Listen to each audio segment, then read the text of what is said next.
hello लोगोफोर आंनि बे कबिता इउटुब चेनेलाव लोगोफोरखौ गोसो गोरबोयै खुलुमहरग्रोनाय जाबाय गोदानै ओमफ्राय दिनैहाय जोंहा न'खरावनो खामानि मावनो नागिरदों आरो मा मावलांगोन लोगोफोरनो खिथालांसै एसे शेयार खालामलायनोसैलाय आरो ओमफ्राय सोरबाफोर गोदानै दङबा लाइक शेयार खालामदो ओमफ्राय साबस्क्राइब खालामनानै होदो आरो लोगोफोर होनबालाय नायलांबाय थादो आंनि भिडिअखौ सुरु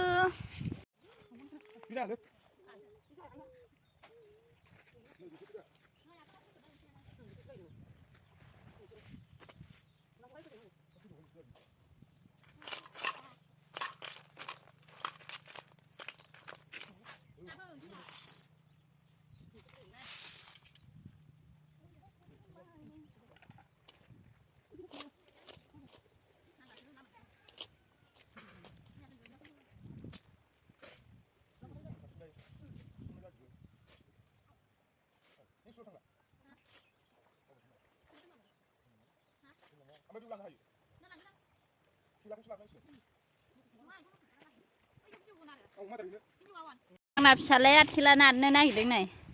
अन्थाइ थिखोबाय नै फाला दावबायसा बिबैया खनग्रा फिसौआ नारग्रा नै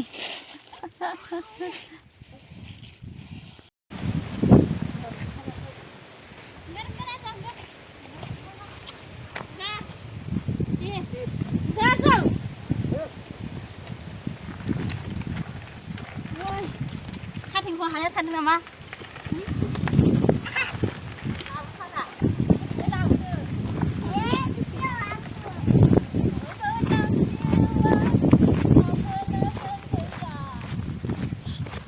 सानाखैलै बेखौ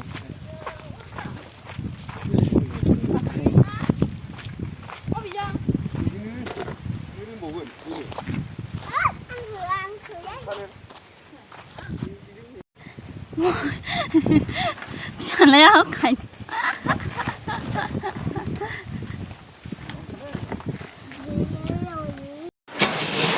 बायलायलायनांगौ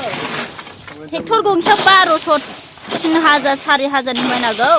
दैज्लां बारियाव बिदिनो बुथुमनायानो मोजां ना नै लकेल मालल' नुखायो नै लेबार मावनो हासिगोनलै जोंबो हिनजावफ्रा ने बेवाय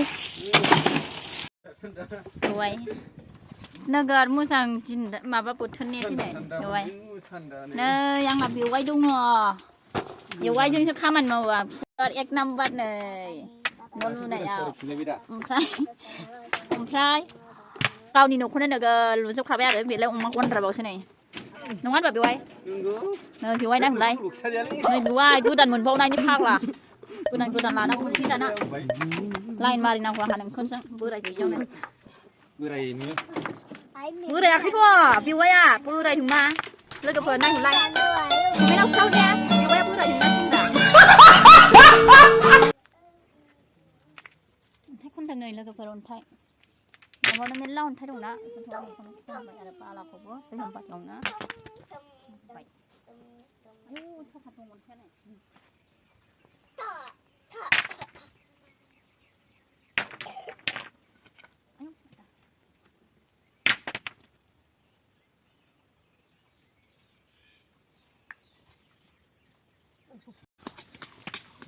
अन्थाइ जोंना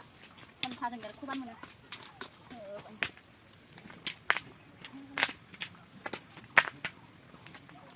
गोदो जाबनानै दोननायनि बियो लुनो दा बोखाबाय